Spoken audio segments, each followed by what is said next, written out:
되기를 원합니다. 오늘도 우리가 복음의 눈으로 모든 것을 볼 수 있는 그러한 영안이 열려지는 시간이 되게 하여 주시고, 하나님의 영에 감동된 축복의 시간이 되게 하여 주셔서 세상을 등이 복음으로 정복해 나갈 수 있는 은혜와 축복의 시간이 되게 하여 주옵소서. 예수님 이름으로 기도드리옵나이다. 아멘.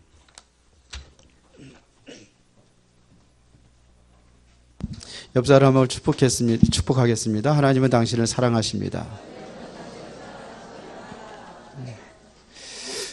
다시 한번 오늘 축복하겠습니다.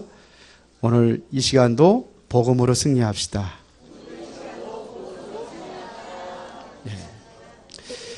한 어린 아이가 아빠에게 와서 이런 질문을 했습니다. 아빠, 이 땅에 왜 전쟁이 일어나는 것이지요? 왜 사람들은 서로 미워하고 죽이고 하는 거예요? 그때 아빠가 이렇게 설명을 합니다. 1차 세계대전은 이렇게 해서 일어났고, 2차 세계대전도 이러이러해서 일어났고, 우리나라 6.25 전쟁도 이래서 일어난 거야. 그때는 아이가 못 알아듣는 거예요. 주방에서 일하고 있던 엄마가 그걸 듣고, 여보, 그렇게 이야기하면 아이가 어떻게 알아들어요? 아마 그 얘기를 알아듣는다면 아마 천재일 겁니다. 그때 아빠가 이렇게 얘기합니다. 당신은 조용히 해. 설교지나 해란 말이야. 했어요. 그랬더니 이왕 설명하려면 알아듣게 해야지. 아이가 당신 같은 줄 알아요? 그랬어요. 그랬더니 이 아빠가 그럼 당신이 해봐. 그러고서 방으로 들어갔어요. 그랬더니 설거지하던 이 엄마도 화가 나가지고 그릇을 집어던지고 방으로 들어갔습니다. 이때 이 아이가 이렇게 얘기합니다. 아, 이제 설명 안 해도 알겠어요. 왜 전쟁이 일어나는지. 전쟁은 왜 싸움이 일어나느냐? 서로가 의견이 맞지 않아서 일어나는 것입니다. 모두가 다 자기의 기준으로 보고 판단하고 그러다 보니까 상대를 정죄하고 이렇게 하는 것입니다. 그러나 복음은 살리는 것입니다. 복음은 뭐 하는 거라고요? 살리는 것입니다. 이게 복음입니다. 복음은 그 사람이 왜 그랬는지 진단하고 답을 주는 게 복음입니다. 답을 주고 그 사람을 죽이고 상처받게 하는 게 아니라 살리는 것입니다. 복음은 뭐냐면 그 사람을 치유하는 겁니다. 아마 이 두 부부가 복음을 알고 있었다고 한다면은 아마 이렇게 서로가 상처되는 말을 하지 않았을 것입니다. 그렇죠? 가정의 달에 혹시 여러분들의 가정에 왜 어떤 일로 분쟁이 일어나는지 잘 진단해 보시고, 아, 내가 복음이 순간순간 잃어버려서 그렇게 되는구나, 이렇게 진단하면 틀림이 없을 것입니다. 복음의 눈으로 보면 모든 대상이 다 살리는 대상이 되는 거예요. 그러나 율법의 눈으로 보면 모두가 다 죄인이고 모두가 다 죽어야 될 대상이 되는 거예요. 율법의 눈으로 보면 여기에 살아있는 사람 아무도 없을 거예요. 다 죽어야 될 대상. 왜? 성경에 보면 모두가 다 죄인이라고 그랬기 때문에. 의인은 없나니 하나도 없다고 그랬거든요. 죄인들끼리 서로들 네가 잘했다 내가 잘했다 이렇게 서로 싸우는 거예요. 그렇죠? 성경에 보면 그렇습니다. 자, 복음 가진 자는 모두를 다 살립니다. 여러분들은 살리는 자가 되시기를 바랍니다. 성경에 보면은요, 복음 가진 사람 다 살렸어요. 요셉은 자신을 미워하고 죽이려고 했고 노예로 팔았던 형제들을 나중에 만나잖아요. 요셉은 성공된 모습으로 큰 대국 애굽의 총리가 되었고, 형제들은 거지가 돼서 쌀얻어 먹으러 오는 거예요. 거기서 누구를 만나요? 요셉을 만나잖아요. 그럼 요셉은 어떻게 해야 됩니까? 보복을 해야 되잖아요. 기회잖아요. 그런데 죽였어요? 살렸어요? 아버지가 곡하시면은 틀림없이 요셉이 우리를 죽일 거야. 형제들은 이렇게 생각을 했어요. 그러나 요셉은 전혀 그런 생각을 하지 않았어요. 그런 마음을 가지고 있는 형제들이 그 생각을 하시고 이렇게 얘기합니다. 형들이 나를 이곳에 파는 게 아닙니다. 나는 그런 감정 하나도 없습니다. 이런 얘기예요. 당신들을 나를 해하려고 했지만 하나님께서는 그 화를 선으로 바꾸셨습니다. 이렇게까지 얘기합니다. 누가 한 거냐? 하나님께서 우리의 생명을 구원하려고 나를 앞서서 보낸 것입니다. 요셉의 고백입니다. 이게 살리는 겁니다. 다윗은 자신을 죽이려고 쫓아다니던 사울 왕을 살렸습니다. 사무엘상 죄송합니다. 24장에 보면은 사울이 다윗을 죽이려고 3,000명의 군사를, 다윗 하나 3,000명의 군사를 끌고 다윗을 찾으러 돌아다니다가 이제는 다윗이 엔게디 굴에 들어가서 숨습니다. 사울 왕은 그것도 모르고 엔게디 굴에 들어갔어요. 거기 보면 뒤를 보려고 들어갔다 그랬어요. 그래서 굴 속에 들어갔어요. 그러는데 다윗이 얼마든지 사울을 죽일 수 있어요. 다윗하고 같이 군사들 같이 들어갔거든요. 그랬는데 사울 왕의 옷자락만 비고 그러고서 이제 이따 기다리고 있다가 사울이 이제 딱 나가는 거예요. 나간 이후에 다윗 쫓아나가서 얘기합니다. 옷자락 보이면서 이게 바로 임금님 당신 것입니다. 내가 얼마든지 이 굴에서 당신을 죽일 수 있었지만 나는 죽이지 않았습니다. 당신을 해하지 않았습니다. 왜 그랬을까요? 복음의 사람입니다. 그럼에도 불구하고 계속 쫓아다니는 거예요. 수없이 다윗을 죽이려고 하다가 26장에 보니까는 하길라 산에 이제 거기까지 쫓아갑니다. 그 하길라 산에서 진을 치고 있는데 이제 밤이 된 거예요. 어두워지잖아요.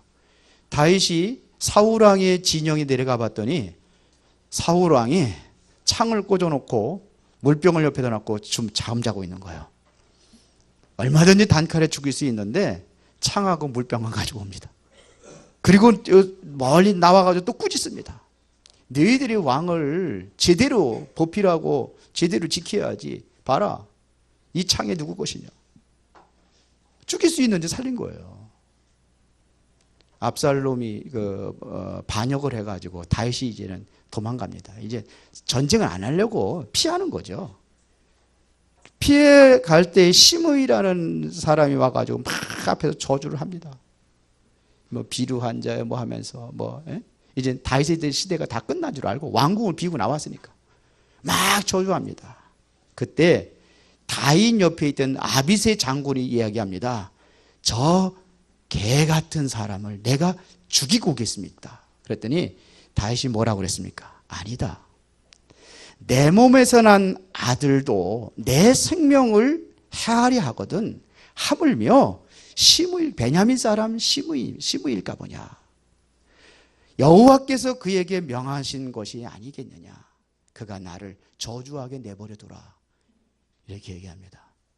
이게 복음이에요. 우리 맨날 죽이려고만 했죠. 맨날 싸워서 내가 손해 안 보려고 싸우려고만 했죠. 복음의 사람은 이게 복음의 사람입니다. 예수님도 간음하다 잡혀온 여자를 사람들이 돌로 쳐 죽일 준비를 하고 다 이렇게 데리고 옵니다. 요한복음 8장에 보면은 예수님한테 얘기합니다. 모세의 율법에 의하면 돌로 쳐 죽여야 되는데 당신은 이 사람 어떻게 했으면 좋겠습니까? 그들을 왜 그런 거예요? 책 잡아가지고 좀 어떻게 예수님을 죽이려고 그런 모함하려고 데리고 온 거죠. 그때 예수님께서 얘기합니다. 너희들 중에서 죄 없는 자가 먼저 돌로 쳐라. 그때에 그들이 다 돌을 내려놓고 갑니다. 그때 예수님하고 여인하고 남아있을 때 얘기합니다. 너를 정죄하는 자가 있느냐? 없나이다. 나도 너를 정죄하지 않겠다. 그러나 앞으로는 그런 죄를 범하지 말아라. 돌려보냅니다. 이게 복음이에요. 율법을 어겨서 당연히 십계명을 어겨서 마땅히 죽어야 될 사람도 이 살리는 것이 바로 이게 뭐냐? 이게 복음이다 이겁니다. 그러면 여러분들이 복음의 눈으로 보면 모든 것에 이유가 있고 하나님의 계획이 있는 겁니다. 그럼 여러분들이 무슨 눈을 뜨느냐면 복음의 눈입니다. 이 눈이 떠지면 여기에 하나님의 계획이 있다는 겁니다. 이거를 발견하는 겁니다. 모든 것에 하나님의 계획이 있습니다. 그렇죠. 여기에 이 문제가 있다고 하면 문제에 뭐가 있어요? 분명한 이유가 있다는 겁니다. 이거를 찾는 겁니다. 마태복음 6장에 보면은 예수님께서 이런 얘기를 합니다. 공중에 나는 새를 봐라. 누가 먹이시느냐 이거예요. 들에 핀 백합화를 봐라. 누가 입히시느냐 이거예요. 하나님께서 공중에 나는 새도 먹이시고 들에 핀 보잘것없는 들풀 하나도 하나님께서 입히지 않느냐. 솔로몬의 부귀 영광도 이 꽃 하나만 못하다. 그것은 다시 말하면 거기에도 하나님의 계획이 있다는 거예요. 그래서 하나님께 창조하시고 그곳에 있게 하는 겁니다. 그렇죠? 그렇다면 여러분들에게는요, 그 계획이 없겠습니까? 요한복음 9장 1절부터 3절에 보니까 날 때부터 안진뱅이 된 사람들, 안진뱅이 구걸하는 거를 지나가다 봤어요. 제자들이 그를 보고 얘기합니다. 이 자가 누구의 죄 때문에 이 눈이 멀었느냐 이거예요. 그러니까 우리는 항상 뭐냐면 율법의 잣대를 가지고 보는 거예요. 누구 죄 때문에 그래 이거예요. 날 때부터 그러면 아버지의 죄입니까? 부모의 죄입니까? 아니면 자신의 죄입니까? 물어보는 거예요. 그때 예수님께서 뭐라고 하신지 아십니까? 부모의 죄도 아니고 본인의 죄도 아니다. 이를 통해서 하나님의 영광을 나타나기를 원하신다. 그겁니다. 그 문제 속에서 뭐냐면 하나님의 계획이 숨겨져 있다는 겁니다. 거기에 분명한 이유가 있다는 겁니다. 그냥 된 것이 아니에요. 만남이라든지 모든 것들이 그냥 이루어진 게 아닙니다. 여러분들에게 있는 문제가 그냥 있는 게 아니에요. 저와 여러분들의 만남이 그냥 이루어진 게 아닙니다. 이유가 있습니다. 이거를 찾는 게 이게 복음이다 이겁니다. 이게 복음이에요. 복음은요, 어느 정도 중요하냐면은 이 불량품도 명품으로 만드는 것이 복음이에요. 예를 들어 볼까요? 성경에 보면은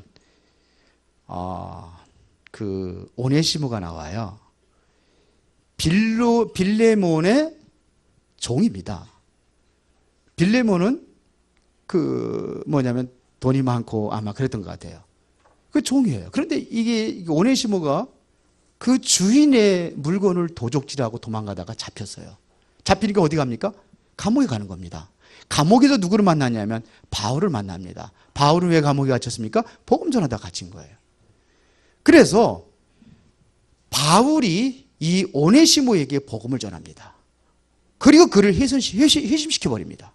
그리고 주인인 빌레몬에게 그를 돌려보냅니다. 그러면서 쓴 것이 빌레몬서입니다. 거기에 보면요, 빌레몬서 1장 10절에 보니까 갇힌 중에 낳은 아들이다 그랬어요. 감옥에 갇힌 중에 내가 낳은 아들이다. 그리고 1장 12절에 보니까 내 신복이다. 내 심장이라는 겁니다. 이는 나의 심장이 됐다. 그리고 사랑받는 형제라고 부르면서 주변 사람들이 그를 따뜻하게 맞아줄 것을 부탁을 합니다. 특히 빌레몬에게 이를 맞아줄 것을 부탁을 합니다. 뭐가 그렇게 만들었습니까? 만약에 이 사람을 율법의 눈으로 봤다가 한다면 아이고 꼬라지. 그럴 거 아니에요. 남의 물을 훔치더니 어이구 감옥에 들어간 게 마땅하지. 그럼 복음의 사람은 그것도 살리는 겁니다. 불량품도 뭘로 만들어요? 명품으로 만들어요. 이게 감동이 된 사람이에요.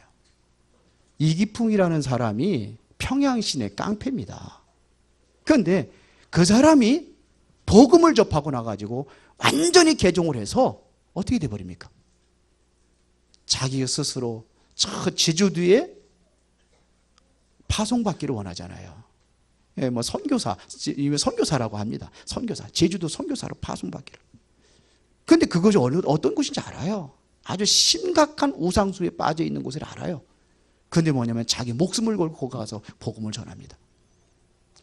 초대 선교사가 제주 선교사 이기풍 목사예요. 누가 이렇게 만들었습니까? 복음입니다. 복음 안에 있다면 소망이 없는 사람도 소망을 갖게 하는 것이 이게 바로 복음이라는 사실입니다. 그래서 오늘 복음의 눈으로 여러분의 인생을 돌아보면서 나의 과거, 현재, 미래에 대한 하나님의 어떠한 계획이 있었는지, 거기에 하나님의 어떤 이유가 숨겨져 있는지 여러분들 찾으신다고 한다면은 여러분이 이때부터 복음을 누리는 사람이 반드시 될 줄로 믿습니다. 그래서 오늘은 바울을 한번 보는 겁니다. 첫 번째로 정말 오늘 사도행전 9장에 복음을 만나기 이전에 과거입니다. 바울의 과거는 어땠느냐 이겁니다. 바울은요, 보세요. 빌립보서 3장 5절에 보니까 참 종교적으로라도요 화려했습니다. 흠이 없습니다. 바울이 얘기합니다. 나는 율법으로는 흠이 없는 자라. 율법을 철저히 지켰습니다. 이게 아무나 되는 것이 아니거든요. 그래서 나는 바리새인 중에 바리새인이라고 고백을 합니다. 그러면 더 할 말은 없어요. 바리새인 중에 바리새인이라는 것은요 할 말이 없습니다. 최고 가는 종교인이다 이겁니다. 엄청난 종교적인 배경을 가지고 있었습니다. 히브리인 중에 히브리인이요. 자기는 오리진이라는 겁니다.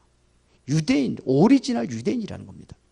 다른 피가 섞이지 않은 그런 올바른 유대인이라는 얘기입니다.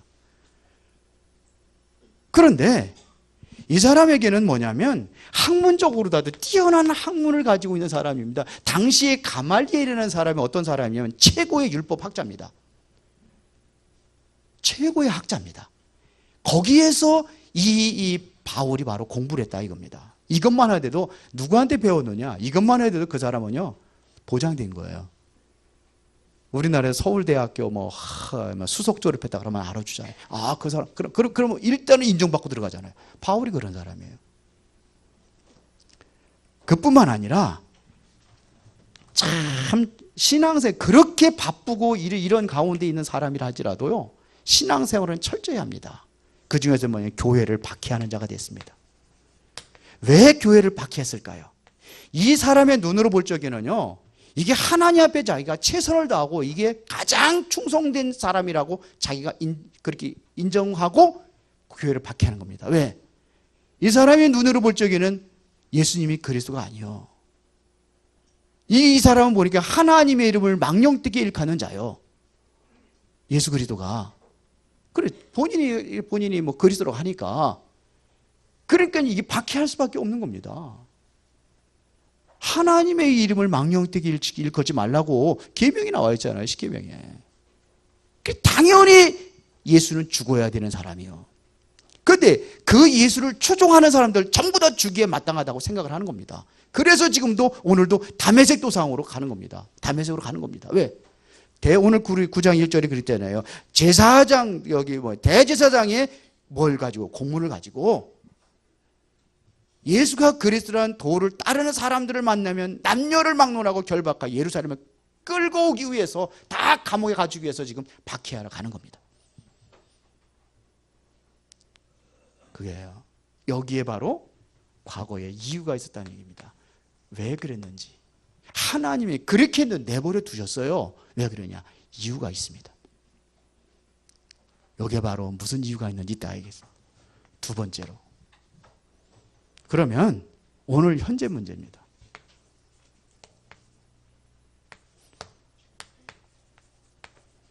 어떤 문제가 가지고 있습니까? 오늘 예수님 만나고 나서요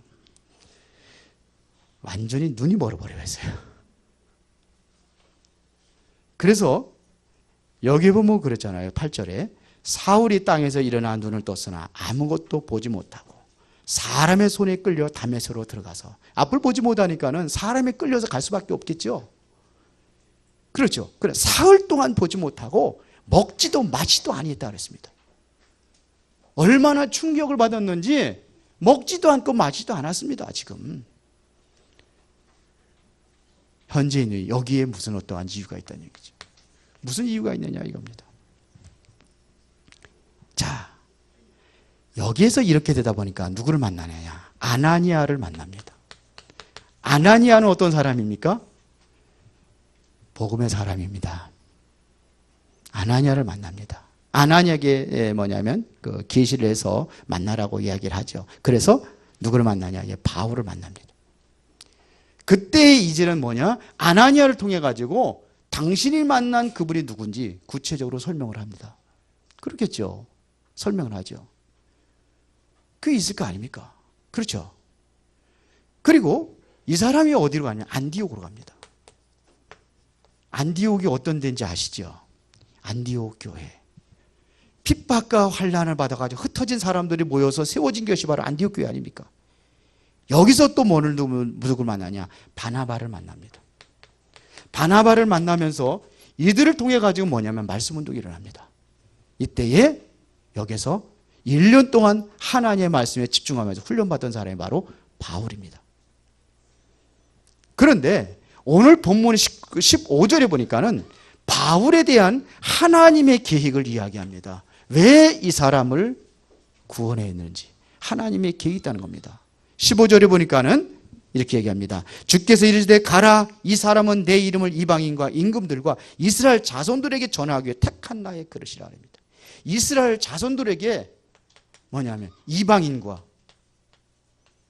임금들과 그 다음에 이스라엘 자손들에게 예수가 그리스도라는 사실을 증거하기 위해서 하나님께서 선택하는 사람이라, 이런 얘기예요. 이게 바로 바울을 부르신 이유입니다. 그렇죠? 이게 자, 그러면 바울을 통해서 하나님께서 뭘 여느냐면 미래입니다.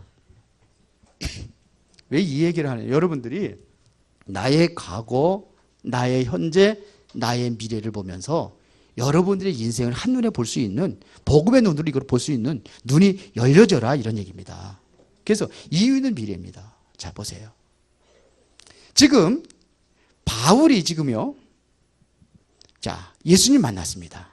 그리고 지금 아나니아를 만나가지고 사전 설명을 모든 걸 다 듣습니다. 그게 며칠 동안 들은 거예요. 그리고 나가지고 보세요. 자, 이제는 아나니아를 통해서 17절에 보니까 보세요. 17절에 아나니아가 떠나 그 집에 들어가서 그에게 안수하여 이르되 형제 사울아, 주곧 네가 오는 길에서 나타나신 예수께서 나를 보내어 너로 다시 보게 하시고 성령으로 충만하게 하신다 하시니 즉시 사울의 눈에서 비늘 같은 것이 벗어져 다시 보게 된지라. 일어나 세례를 받고. 이때 세례를 받. 그 전에 세례 받았겠어요? 안 받았겠어요? 안 받았겠어요? 안 받았겠어요? 받았죠. 근데 이때 제대로 된 세례를 받습니다. 그러면서 얘기합니다. 음식을 먹으며 강건해지니라. 그러면서 사울이 다메섹에 있는 제자들과 함께 며칠 있을세. 며칠 있다가 제일 먼저 들어간 게 20절입니다. 어디로 들어갑니까? 회당으로 들어갑니다. 자, 이게 지금 현재 오늘의 문제라고 한다면은 앞으로 바울을 통해서 일어나는 과정들입니다. 어디로 가? 회당으로 들어갑니다. 왜 회당으로 들어갔을까요? 바울이 제일 먼저 들어간 게 회당입니다. 회당에 들어가서 뭘 했을까요? 왜 회당으로 들어가서 한번 생각을 해봤어요. 바울은 어렸을 때부터 성경에 대해서 집중적으로 교육을 받은 사람이에요. 이게 어렸을 때 각인된 것은 떠나지 않습니다. 이게 각인된 것 때문에 예수님께서 이 땅에 오셔서 많은 이적을 행하시고 그리스도라는 수많은 증거들을 보여줬는데도 죽고 부활한 것까지 다 알거든요. 그런데 이 각인된 것 때문에 이게 풀려지지 않은 거예요. 그래서 회당으로 들어가는 겁니다. 저는 그렇게 봤어요. 그래서 회당으로 간 거구나. 어렸을 때에 무엇을 뿌리내리는 것이 이게 중요한 건지 알고 있었습니다. 회당으로 들어갑니다. 바울이 여기뿐만 아니라 사도행전 17장 1절에도 사도행전 18장 4절에도 사도행전 19장 8절에도 계속해서 회당으로 들어갔던 그러한 증거들이 많이 있습니다. 회당에 들어가서 우리 후대들, 우리 렘넌트들을 복음을 바로 증거하는 겁니다. 거기 들어가서 뭐 하겠습니까? 예수가 하나님의 아들이심을 전파했다 그랬습니다. 그래 듣는 사람이 다 놀라는 겁니다. 이 사람이 예루살렘에서 이 이름을 부르는 사람을 멸하려던 자가 아니냐? 여기 온 것도 그들을 결박하여 대제사장들에게 끌어가고자 함이 아니더냐? 그때 사울은 더 힘을 얻어 예수를 그리스도라고 증언하여 다메섹에 사는 유대인들을 당혹하게 하니라 했어요. 그러니까 성경대로예요. 하나님의 계획대로 움직여지는 겁니다. 미래를 보는 겁니다. 여러분들이 진정으로 복음의 사람이 맞다고 한다면 하나님의 미래에 대한 더 큰 계획을 하나님께 이루어 가실 줄로 믿습니다. 이게 하나님의 계획입니다. 그리고 많은 사람들에게 증거하는 내용이 뭐냐면 예수가 그리스도라는 사실을 증거합니다. 사도행전 22장 1절부터 21절에 보니까 요 증거했던 내용이 뭐냐면, 나도 옛날의 과거는 이렇게 박해하고 교회가 충성을 다한 사람이다. 여기에 하나님을 섬기는 일에. 그런데 내가 다메섹 도상에서 예수님 만나고 나니까 그분이 정말 그리스도다. 이걸 그대로 이야기합니다. 하나님께서 나를 왜 선택했는지 그 이유까지도 사도행전 22장에 그대로 사람들에게 설교하고 메시지를 전합니다. 그리고 왕들에게까지 갑니다. 사도행전 26장에 보니까 아그리빠 왕 앞에 서서 바로 예수가 그리스도라는 사실을 증거합니다. 그때 네가 몇 마디 안 되는 소리 가지고 나를 설득하려고 하느냐? 아그리빠가 안 그랬거든요. 네가 미쳤구나. 학문이 너를 미치겠구나. 이렇게까지 얘기했어요. 그뿐만 아니라 로마의 황제까지 항소를 해가지고 로마로 가기를 합니다. 아니, 항소를 안 했으면 풀려난다고 그랬어요. 분명히. 네가 항소했기 때문에 어쩔 수 없이 로마로 가요. 너는 죄가 없다. 풀어주려고 했는데 네가 항소해. 왜 그랬을까요? 바울이 몰라서 그랬겠습니까? 아니죠. 언약입니다. 미래를 보는 겁니다. 내가 앞으로 어떠한 사역을 해야 될지 알고 있었기 때문에 가는 겁니다. 이게 바울의 인생이에요. 복음으로 비춰본 나의 인생. 여러분들이 복음의 눈으로 나의 인생을 보면은 과거는 뭐냐? 이것은 발판이 되는 겁니다. 이게 바울 사역의 최고의 발판이 되어버렸어요. 학문이라든지 이런 배경들이 다 발판이 되어버립니다. 그래서 분명한 증인으로 쓰는 겁니다. 여기에 증인으로 쓰는 거 아닙니까? 미래. 이것 가지고 그대로 증인으로 섭니다. 나도 과거에 이런 사람이었다. 이렇게 얘기하면서 얘기합니다. 현재는요, 정말 복음을 체험할 수 있는 기회입니다. 바울이 이때 복음을 체험합니다. 이게 왜 복음을 체험된 사람을 통해서 하나님께서는 뭐냐면 새로운 증인으로 세워나가시는 겁니다. 그래서 여러분들의 과거는 모든 것이 어떠한 것이 됐든지 상관이 없어요. 옛날에 나는 무속에 빠져가지고 생활했습니다. 괜찮아요. 그게 발판이에요. 나는 정말로 옛날에 그런 그 영적인 문제를 시달리고 힘들었습니다. 괜찮아요. 그게 발판이에요. 그렇죠. 어떠한 문제가 돼도 상관이 없어요. 어떠한 어려움이 있든지 상관이 없어요. 그게 모든 것이 발판이 되고, 현재는 뭐냐? 내가 가지고 있는 문제가 뭐냐? 하나님 앞에 집중으로 기도하면서 복음을 체험할 수 있는 기회를 삼으시고 증인으로 쓰는 것이 바로 하나님의 절대적인 계획입니다. 그래서 여러분들이 복음의 사람이 맞다고 한다면 결론입니다. 누려라 이거예요. 복음을 누려라. 복음의 사람이 맞다고 한다면 복음을 누려라. 복음은 여러분들의 모든 인생 문제 끝입니다. 그래서 요한복음 19장 30절에 예수님께서 십자가에서 다 이루었다 이렇게 말씀하셨습니다. 세상에서 가장 소중한 것이 뭐냐? 돈이 아니요. 세상에 가장 소중한 것이 명예와 권력이 아니요. 세상에 가장 소중한 것은 뭐냐? 바로 복음입니다. 복음은 모든 것입니다. 복음은 완전한 것입니다. 복음 안에 모든 것이 다 있습니다. 4세기 때 교부 가운데 크리소스톰이라는 그러한 교부가 있었습니다. 그런데 로마 황제를 숭배를 거부하다 순교당한 사람입니다. 로마의 가리우스 황제가 이렇게 얘기합니다. 예수를 부인하지 않으면 너를 추방하겠다. 그때 이 교부가 이렇게 얘기합니다. 폐하, 재판장에서 나를 추방할 수는 있을지 모르지만 저희 집에서 추방하는 것은 불가능합니다. 왜? 전 세계가 다 나의 집입니다. 이렇게 얘기를 했다고 그래요. 그러니까 황제가 흥분해가지고 네 모든 재산들 전부 다 내가 몰수해버릴 거야. 그랬더니 보화는 하늘에 있는 것입니다. 이 땅에 있는 것은 모조품에 불과합니다. 그래서 황제가 더 화가 났습니다. 모든 친구와 가족으로부터 너를 완전히 격리해버릴 거야. 그때 이 교분이 이렇게 얘기했다고 합니다. 저에게 모든 이가 떠나가도 예수는 나를 떠나지 않습니다. 그래서 결국은 흥분해가지고 저놈을 당장 사형에 처하도록 해라. 그때 또 이렇게 얘기했다고 합니다. 저는 두렵지 않습니다. 저의 생명은 예수 그리스도와 함께 감추어져 있기 때문입니다. 목숨은 해하려는지 모르지만 하나님 주신 생명은 아무도 해할 수가 없습니다. 왜요? 복음을 통해서 얻어진 생명이기 때문에 그렇습니다. 그래서 복음과 믿음은 생명과도 바꿀 수 없는 가장 귀한 것입니다. 이게 바로 복음입니다.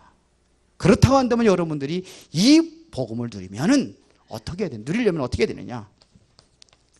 갈라디아서 2장 20절.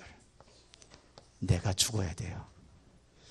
내가 그리스도와 함께 죽고 내 안에 누가 살아야 되냐? 그리스도가 사셔야 됩니다. 아멘. 아니면 안 하네요. 내가 아니라 내 안에 그리스도가 사는 거죠. 내가 살고 있는 것은 나를 사랑하사 나를 위하여 자기 몸을 버리신 하나님의 아들을 믿는 믿음으로 사는 삶. 다음 주부터는 삶에 대해서 좀 얘기를 하려고 하거든요. 믿음으로 사는 삶. 복음의 사람들은 어떻게 살아야 되느냐? 믿음으로 사는 삶. 예수가 그리스도라는 사실을 믿고 사는 삶. 내가 사는 이유는 내 자신을 위해서 사는 것이 아니라 바로 복음을 위해 사는 인생. 이렇게 되어야 될 것입니다. 그러기 위해서 여러분들은 내가 없어지지 않을, 내가 아니라 내 안에 그리스도가 살게 하려면은, 그래서 여러분들은 항상 뭐냐면 말씀을 묵상하는 겁니다.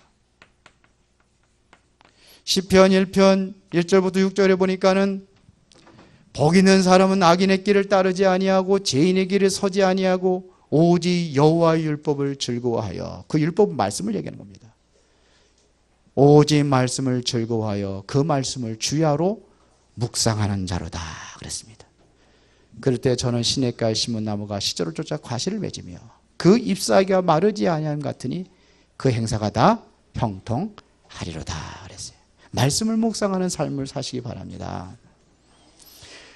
하나님께서 강단을 통해서 나에게 말씀을 주신다고 생각을 한다면은 여러분들이 미리 이제 앞으로 말씀을 미리 이제 카톡방에도 올릴 거예요. 성경 구절도 올리고 제목도 올리면 미리 보고, 이번 주에 이런 말씀을 하나님께서 주시는데 이유가 뭐냐 한번 찾아보고 이 성경의 배경이 어떤 것인지.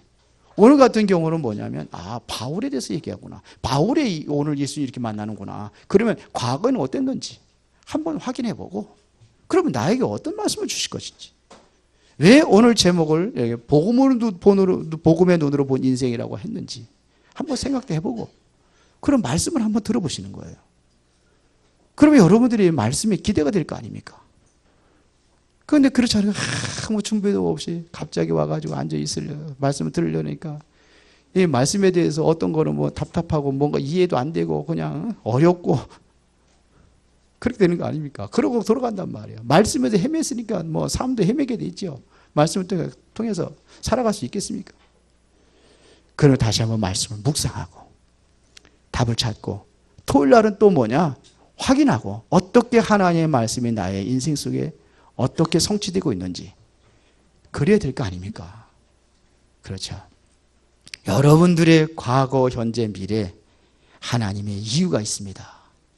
그 이유를 찾고 복음의 눈으로 여러분이 다시 한번 확인하고 새로운 하나님의 응답과 축복을 누리시기를 예수의 이름으로 축원합니다. 기도하겠습니다. 전능하시고 살아계신 아버지 하나님 감사합니다. 복음의 눈으로 나의 인생을 다시 한번 점검하고 이제 하나님의 분명한 이유와 하나님의 계획을 찾고 그 증인으로 쓰임받을 수 있는 소중한 그리스도의 제자들로 세워지게 하옵소서. 예수님 이름으로 기도드리옵나이다. 아멘.